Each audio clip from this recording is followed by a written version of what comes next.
Hace mucho tiempo, en un lugar vivía un herrero muy famoso. Tenía su propia tienda donde fabricaba y vendía objetos de hierro hechos a mano.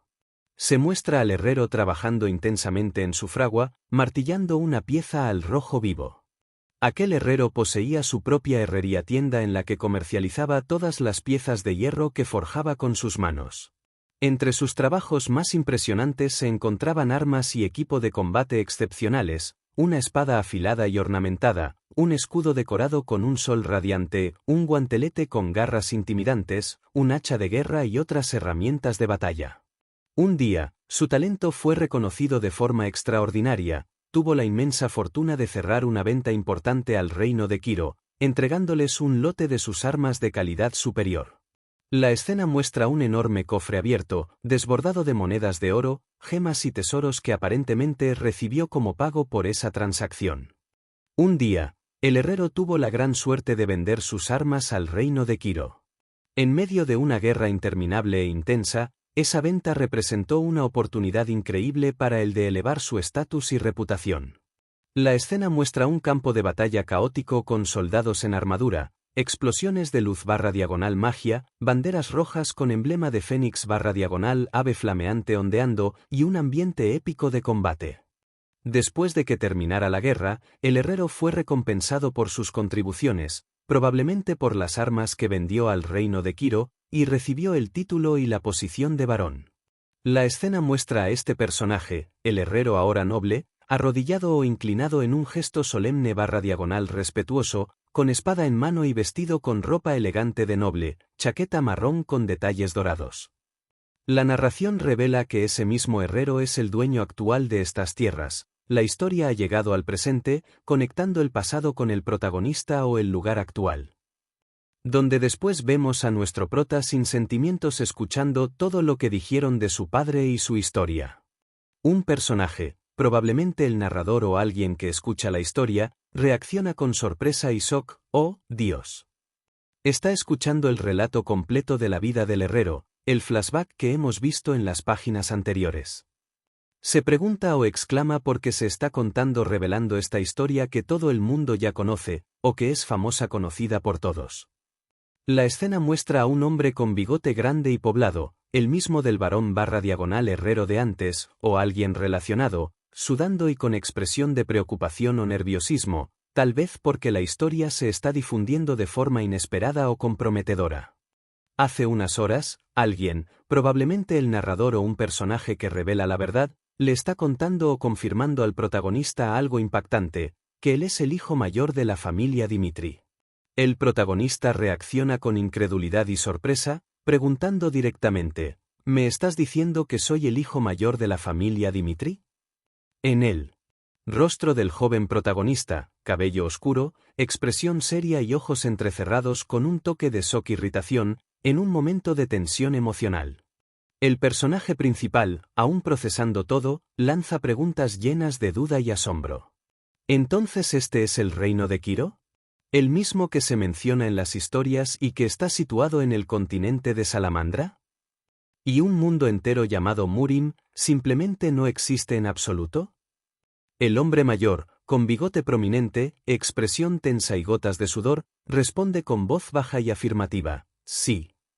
Luego añade, casi como si estuviera admitiendo algo personal o sorprendente, aunque no soy precisamente un genio ni lo considero algo extraordinario, es la primera vez que lo veo tan nítido y real, tan brillante como ahora.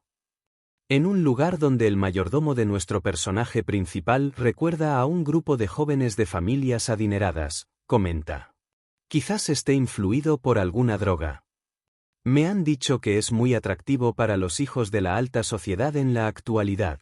Sí. Si se trata de él, podría ser. En el momento en que el mayordomo se dirige a nuestro protagonista diciendo: Señor. Hoy, su futura esposa, la señora de la familia Laurence, ha venido a visitar.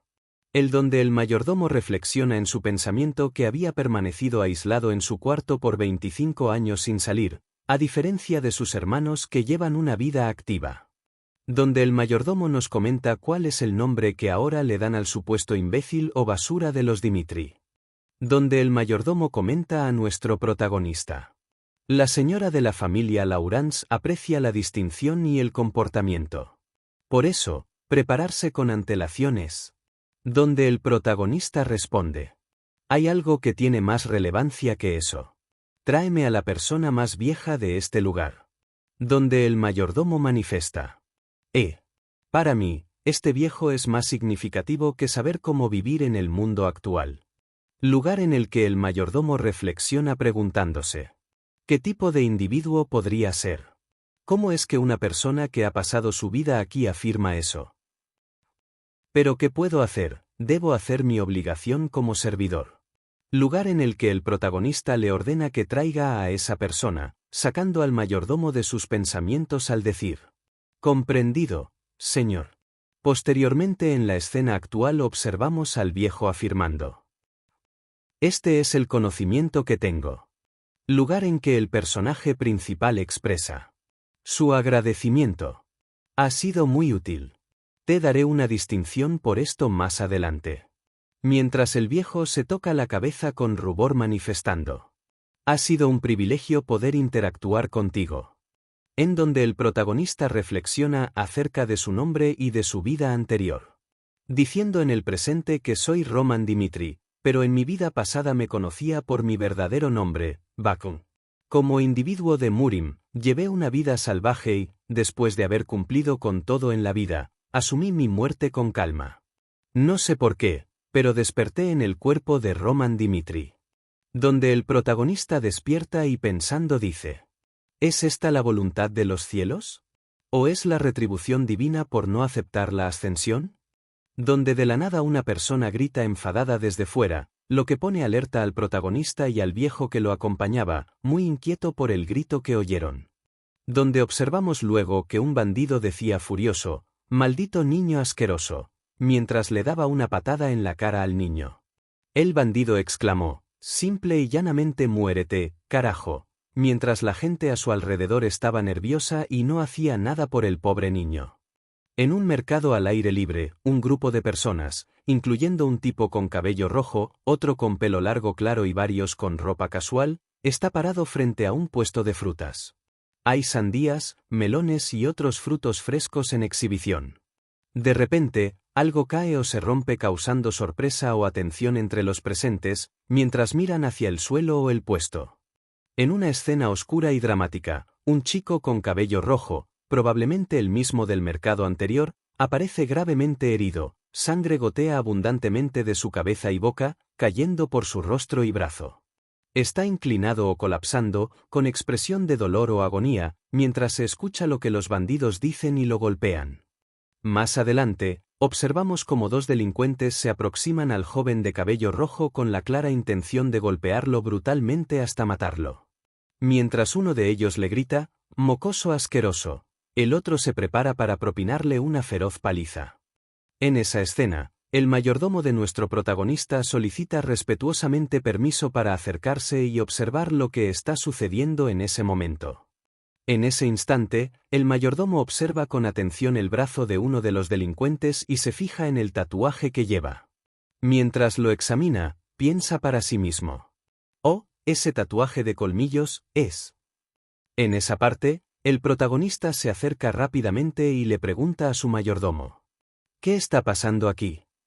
Sin embargo, el mayordomo permanece en completo silencio, limitándose a observar la escena sin pronunciar ni una sola palabra. En ese momento, el mayordomo se gira hacia él y, con voz calmada, responde únicamente. «Maestro, permítame explicarle lo que está ocurriendo aquí».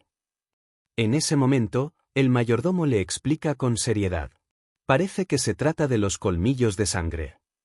El protagonista, sorprendido, responde de inmediato. ¿Los colmillos de sangre? En ese momento, el mayordomo continúa explicando con tono grave. Se trata de un grupo de usureros que opera no solo en las tierras de Dimitri, sino también en los territorios vecinos. Al parecer, ese muchacho ha contraído una deuda muy considerable con los colmillos de sangre.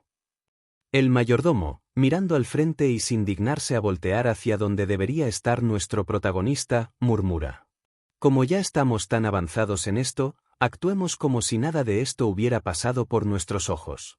No sacamos ningún beneficio de saberlo, ni de alcanzarlo. Totalmente ajeno a que, para ese entonces, el protagonista ya se había esfumado de su lado.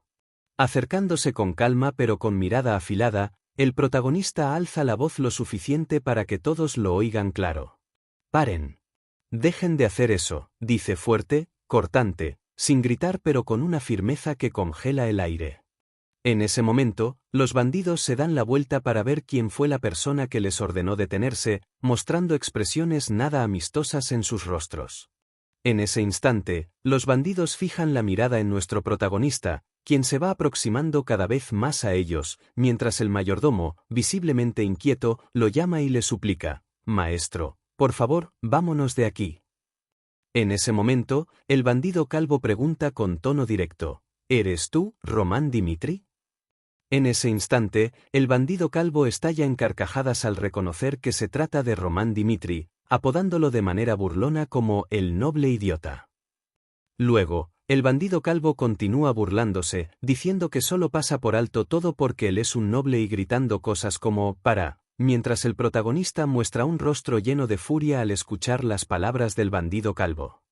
En ese momento, el bandido calvo le dice con descaro: «Sir Dimitri, puede largarse al demonio, porque este es asunto nuestro».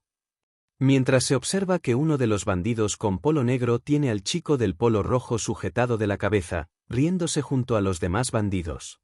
En ese instante, el mayordomo que está detrás de nuestro protagonista le advierte: «Maestro Román, debemos marcharnos. Los colmillos de sangre son gente peligrosa y corrupta, así que vamos a». Pero el protagonista lo interrumpe pronunciando con firmeza el nombre de su mayordomo: «Ance». En ese momento, el protagonista dice: «Aún no conozco bien las leyes de este lugar, así que explícame». Mientras el mayordomo escucha con atención las palabras del protagonista. En ese instante, el protagonista se gira para mirar a su mayordomo y pregunta con seriedad: «¿Quién fue el que infringió la ley aquí? ¿Y cuál sería el castigo apropiado para ellos?». En ese momento, el mayordomo se queda en silencio ante la pregunta del protagonista, dudando si debería responder o no, pero finalmente decide explicarle cuál sería el castigo correspondiente para esos bandidos. Entonces el mayordomo explica: dado que el muchacho tenía una deuda y no pudo pagarla a tiempo, él también cometió una falta. Sin embargo, los colmillos de sangre no tienen autorización para encargarse de ese asunto por su cuenta. Y lo más importante de todo es que le faltaron el respeto a usted, el hijo mayor de la familia Dimitri. Finalmente, el mayordomo declara lo último con voz firme y contundente: ese es un delito que se paga con la vida. Según las leyes de esta tierra, no sería nada raro que se les impusiera la pena capital. En ese momento, los bandidos se giran para mirar al mayordomo, enfurecidos por lo que acaban de escuchar, mientras él aparta la cabeza, dominado por el miedo. En ese instante, el protagonista da un paso al frente y declara con voz firme y clara: ¿escuchaste eso? Has quebrantado la ley de esta tierra. Así que... En ese momento, el protagonista proclama con voz poderosa: yo, el hijo mayor de Lord Romero Dimitri. Los castigaré a todos. En ese instante, el bandido calvo responde: entiendo que seas un noble que no sabe cómo funciona el mundo, pero... Mientras el bandido calvo desenvaina su espada, él y los demás bandidos hablan al unísono diciendo: de verdad nos estás metiendo en un gran problema. Si te atreves a dirigirte a nosotros, los que llevamos tatuados colmillos en los brazos. Entonces, el protagonista dice con una sonrisa tranquila: eso demuestra claramente que eres uno de esos bandidos. Donde el bandido dice: ¿qué estás diciendo? En ese momento, el protagonista, ya decidido, declara con firmeza: ustedes no son más que basura. Atreverse a hablarle de esa manera al dueño de estas tierras. No tengo ninguna necesidad de saber a qué están acostumbrados a hacer. Acto seguido, el protagonista se lanza rápidamente contra ellos, avanzando sin mostrar el más mínimo temor. En ese instante, los bandidos ven que nuestro protagonista se aproxima a toda velocidad y comienzan a gritar exaltados: «Atáquenlo, mátenlo, acaben con ese maldito Román, mátenlo». En ese momento, el bandido calvo se abalanza sobre el protagonista con la intención de apuñalarlo, pero este esquiva el ataque con gran agilidad. Instantes después, el protagonista contraataca usando un palo y deja fuera de combate al bandido calvo. Al ver esto, el bandido del polo verde entra en pánico al notar que uno de sus compañeros ha caído, mientras varios bandidos más se lanzan hacia adelante con la intención de acabar con él. El mayordomo grita desesperado: «Amo, tenga cuidado, por favor». El bandido del polo verde intenta atacar, pero el protagonista vuelve a esquivarlo y lo neutraliza con movimientos rápidos y precisos.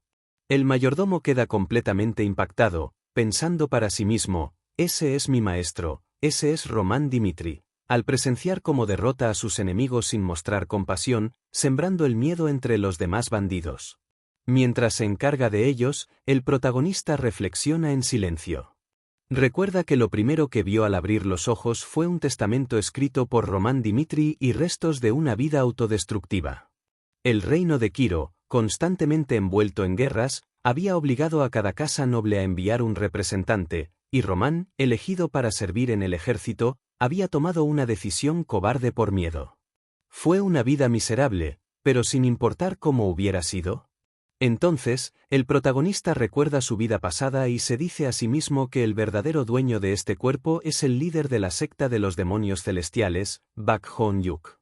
Desde que tomó posesión de este cuerpo, decidió vivir conforme a la voluntad de Bak Hon-yuk. Mientras mantiene ese pensamiento, termina de derrotar a todos los bandidos. Uno de los pocos que quedan, aterrorizado, grita a sus espaldas: «Eres un monstruo».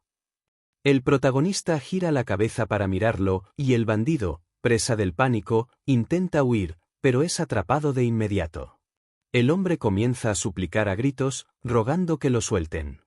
Mientras el protagonista toma un cuchillo del suelo y mantiene al bandido sujetado de la cabeza, declara con calma firme que, para que un grupo aprenda a actuar correctamente, es necesario hacer cumplir la ley.